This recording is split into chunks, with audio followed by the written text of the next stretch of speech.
couple of good friends. What more could you add to make it special?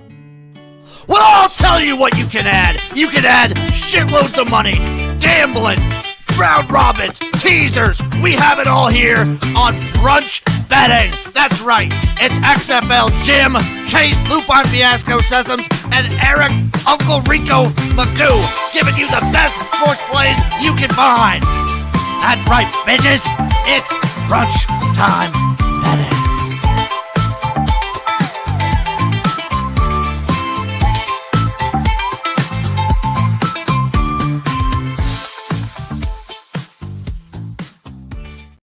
What is up, everybody? Welcome to Brunch Time Betting. As always, I am XFL Jim. Ooh. Oh, yes. I am joined, as always, by Derby Dinkins himself. It is Chase, Lupine Fiasco, Sessoms. And we are also joined by the one, the only. It is Uncle Rico, a.k.a. Erik.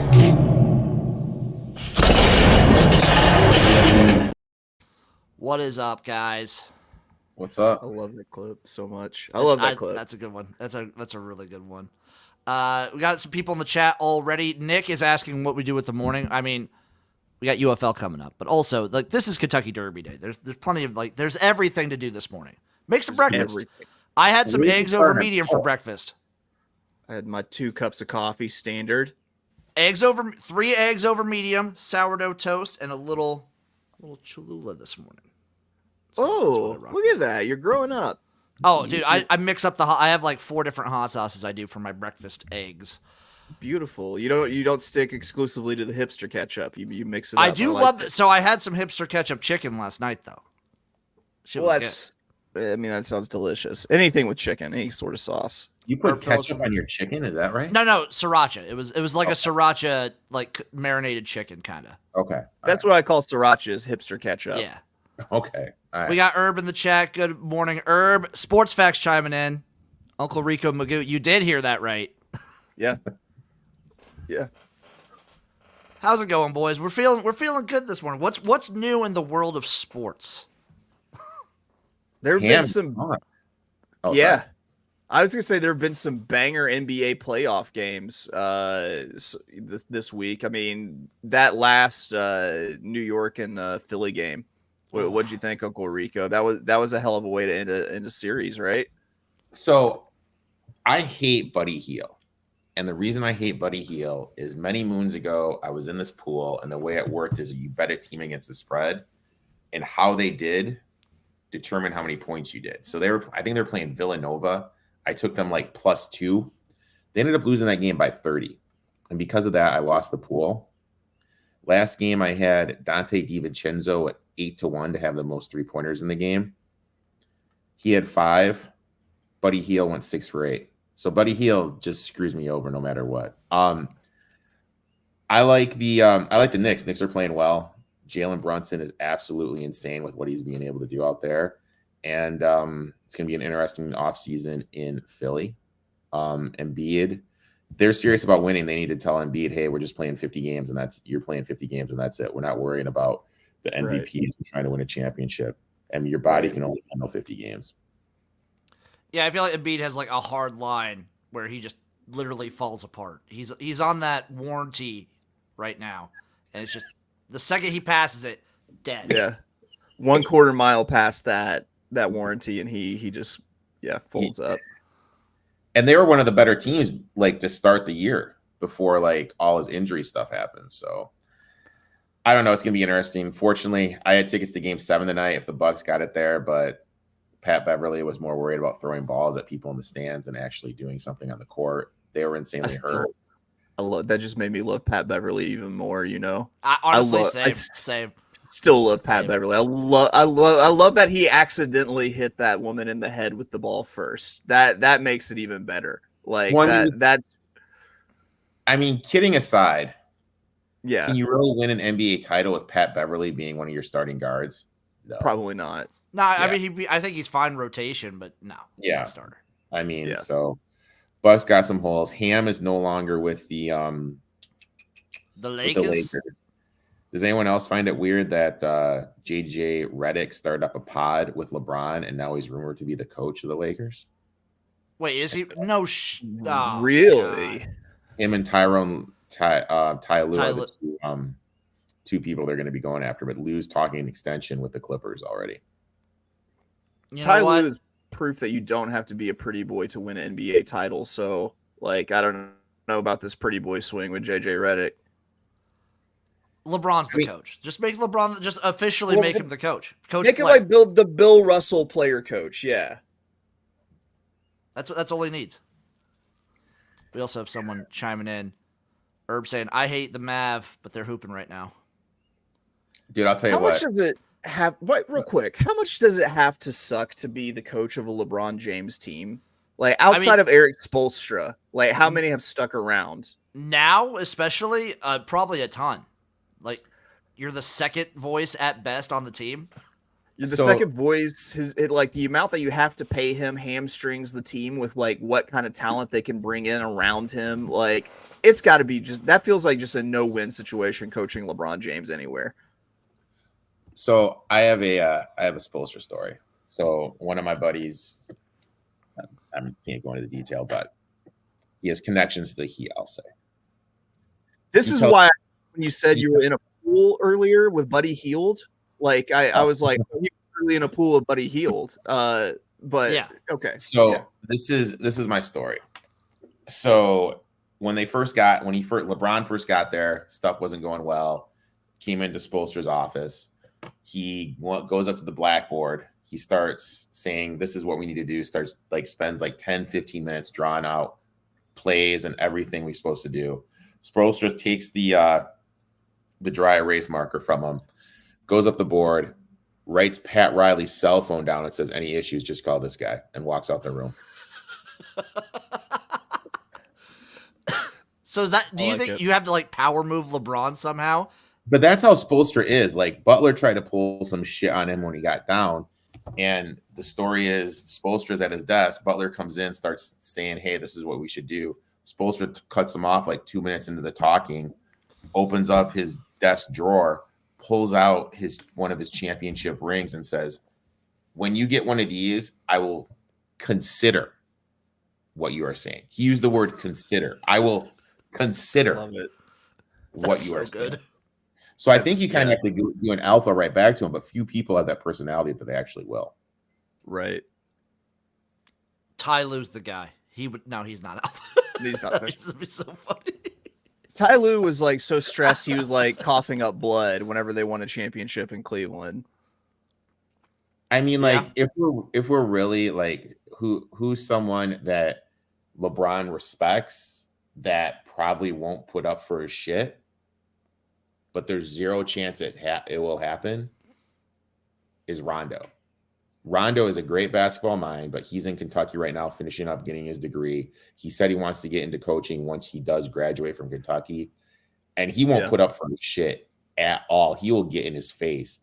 That high road makes sense, but it's zero chance it happens. You know what you can do with that Kentucky degree? Hang it from your rearview mirror for disabled parking. Frame it and put it on his wall. Jesus. Herb says Coach Pops. No, dude. Pop ain't going anywhere, dude. Pop ain't going anywhere. No shot. You boys ready to do some picks? I'm ready, man. Some bets. Okay. I'll start us off actually because we're talking NBA. I'll go to the NBA. I like the Timberwolves shot here versus the Nuggets tonight. I'm taking them plus the 4.5. I might sprinkle a little bit on that money line too. I'm doing it. Doing it, damn it. I'm all vibes today, boys, just so you know. All vibes. Give me the Timberwolves plus the 4.5. We'll go clockwise on the screen. Chase, give us your pick. We're going to Churchill Downs, race 4, 8 furlongs, $200,000. The Knicks go overnight stakes.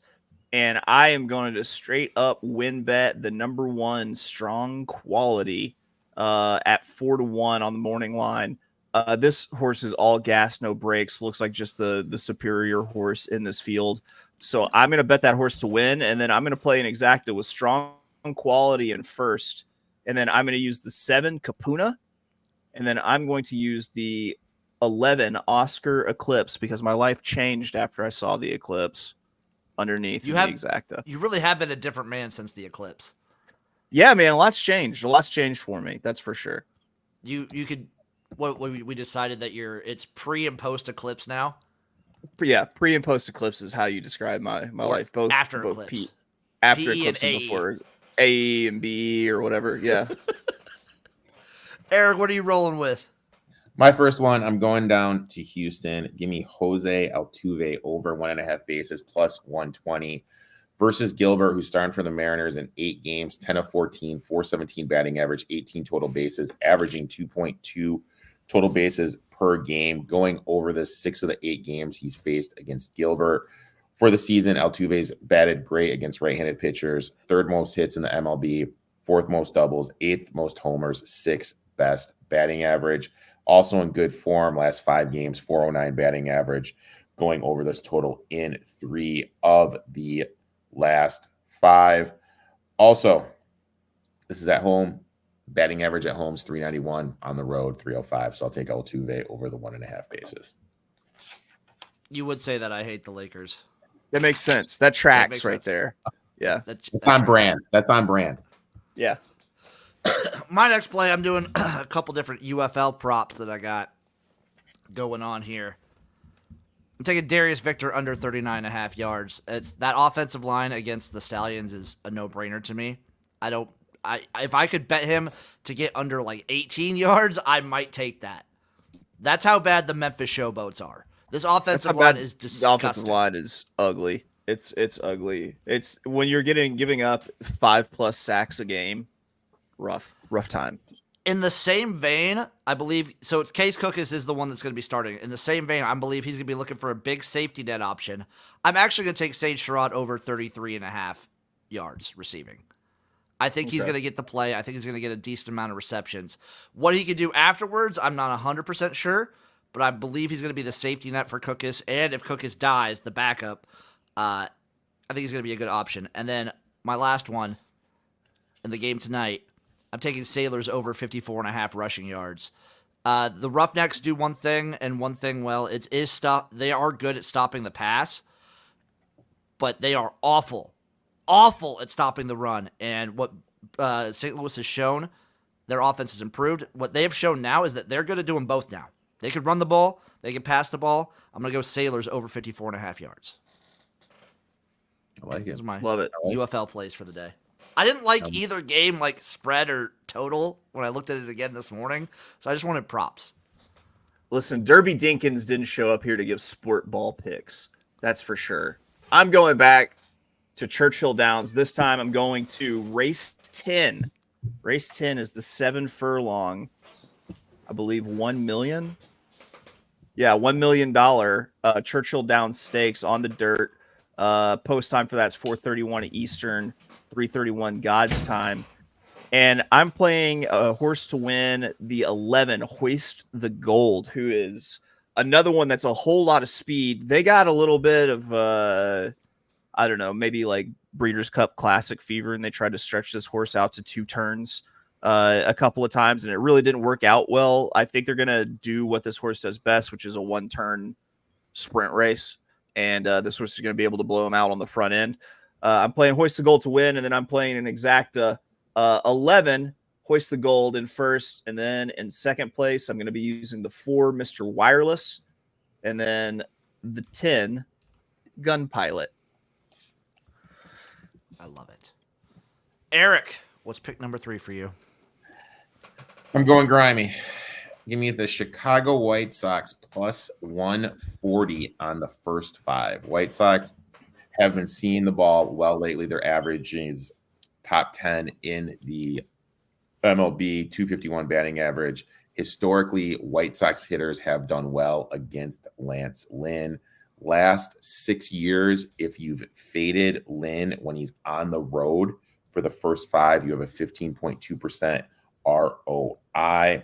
With the White Sox seeing the ball well, Lynn struggling the last 5 years, being a good when you fade him. I'm going to take the White Sox here, plus 140 for the first 5. I met Lance Lynn. Really? At How was he? a bar in Chicago. He was really cool. Actually, he was cool as shit. Like me and my dad were up there to see. He was when he played for the Cardinals. We were up there to see the Cardinals play the Cubs, and someone like mentioned that he was at a bar down the street. And we went in and we're like, "Hey man, what's up? Can we get a picture?" And he's like, "Yeah, just can't take a picture of me inside of a bar." So like we went out on the sidewalk, took a picture, and he like talked with us for a little bit afterwards and stuff. Really cool dude. I kept calling him sir, and then I looked him up on like Wikipedia and realized that I was older than him. That's pretty good, dude. That's pretty good. Sports facts, there will be round robins today. You can be assured of that. Not for me, just straight horse picks, baby. Speaking of which, though, my next play is a horse pick. From the race 8 to race 12, I'm doing a pick 5 in the Kentucky Derby today. Stone Cold, all vibes. So here's what I went with. Seize the gray, because what do you have to do? You have to seize the day to start this race. You needed it to for this to cash. Next one, race 9, the 7 horse, Stay Hot, because you got to stay hot. You can't just falter right there. Race 10, 3 Technique. It's the third race. I'm going 3 Technique, the 9. Race 11, Never Surprise, because it won't be a surprise when I make it that far. The 10 horse. And then in race 12, I'm going Fierceness, because in order to get this to cash, I have to be fierce. Okay. I like your logic. That's it. That's all my logic right there. Derby let's make some money proves. timing in, by the way. Chase, I like Forever Young as a saver wager. Should I do everyone over Forever Young? Oh, playing Forever Young over everyone's saver wager, saver exacta. So like just Forever Young in first place with the field in second place. It would be a $19 ticket. Odds are if you hit Forever Young over anything, it's going to be profitable. You might have to just kind of, play with that dollar amount a little bit to be able to save whatever you're hitting. Like if this is more expensive than what your original wager is going to be, like if you're betting like $10 to win, don't bet a more expensive saver wager. Just go with what's in your gut. Go ahead and do that. I will tell you though, and I guess, is it my turn? Yeah, it is your turn. Okay, I'm on to the big race, the 10 furlong Kentucky Derby, race 12 at Churchill Downs. My pick to win is the aforementioned by Let's Make Some Money, Forever Young. I am on the Japanese horse for the third year in a row. If you look at thoroughgraphs, there are only like 4 competitive horses in this race. It's Sierra Leone, it's Just Steel, it's Forever Young, and it's Fierceness. And of those two, the two that are closest in figures for the thoroughgraphs and can actually make a run are Just Steel and Forever Young. Just Steel has fantastic odds. Forever Young's a little more proven. The horse has actually been crossing the wire first, whereas Just Steel's been finishing second and just kind of running out of real estate. And, it's a good wager, I think, because it's a good price with Just Steel, because you're getting basically a horse that's kind of like the run style of Sierra Leone, but you're getting like 10 times, 9 times the price on what you're going to get on Sierra Leone. So Just Steel's worth a shot, but my pick is going to be to win, and it's going to be Forever Young, and I'm just going to keep it simple there with a win bet, Forever Young. I like it. Erik, what's your last play? My last play. Going back to Houston. I took the Mariners and the Astros over 7.5. I got this at plus 108. Astros for the year versus righties, 5th best average, 6th best on base percentage, 10th best slugging percentage, 24 homers, 97 RBIs. Last 7 days, 2nd best hitting team, 278 batting average, 347 on base, and 495 slugging. Altuve, Bergman, Alvarez, and Tucker all have done insanely well against Gilbert. Astros this year, the pitching has been god awful. 27th worst ERA in Major League Baseball. Mariners are starting to see the ball better, hitting the ball well the last 3 days. Grover, Polanco, Moore, all historically have done well against the Astros pitcher. And look, Valdez, who's the pitcher, is coming back, 2nd start back from his IR. Didn't look good against the game in the Rockies. I don't think he's going to look good this game. I'm going to take the over 7.5 at plus 108. Okay, that leads us to the parlay / round robin section of the show. I have one. Chase, do you have a pick in place of a round robin? Sure, we'll do a daily double that starts in race 11 in the Turf Classic, 9 furlongs on the turf. We're going to use 3 horses here. I'm very busy program trading and integration, and we're going to double into the Derby and use just the 11 Forever Young. I like it. I like that too. Erik, what's yours? All right, so mine is Leafs and Bruins, no goal for the first period. What I get it at? Plus 340. That's leg 1. Love it. Leg 2, Love it. Altuve over the 1.5. The book I had used to use the plus 116. In the UFC, Brito to win by decision plus 340. And the walking points, assists, rebounds over King in the playoffs. Alexander Walker of the Timberwolves plus 112. That's my 4-legger round robin. Love it. I had a little Love 3-legger, everything you and I had to find some book that I had never heard of before online to let me place this. What's the book? Timberwolves money line, Maple Leafs money line, and Forever Young to win the Kentucky Derby. What's the book, dude? I don't remember. It was I think it was some Bitcoin Island only book. Casino 98.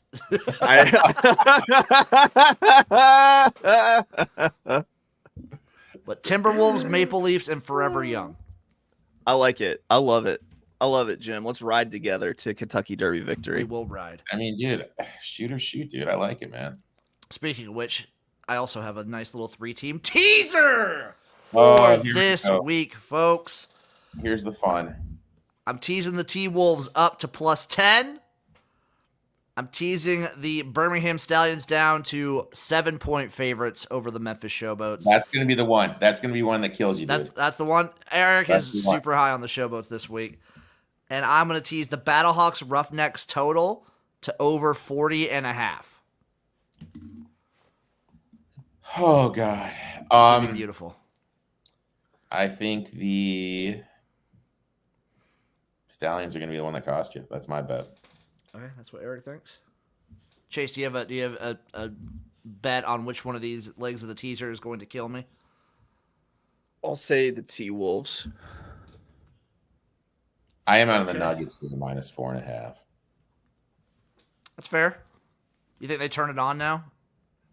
No, there's just there's this insane trend in game one's home favorites with a certain number. I love how you asked me like I really had an option. Like I was going to be like, yeah, it's Forever Young. You could have also said the Stallions too. That's true. Also, this is the teaser, Chase. I didn't have Forever Young in the teaser. Oh, that's a good point. Yeah, touche.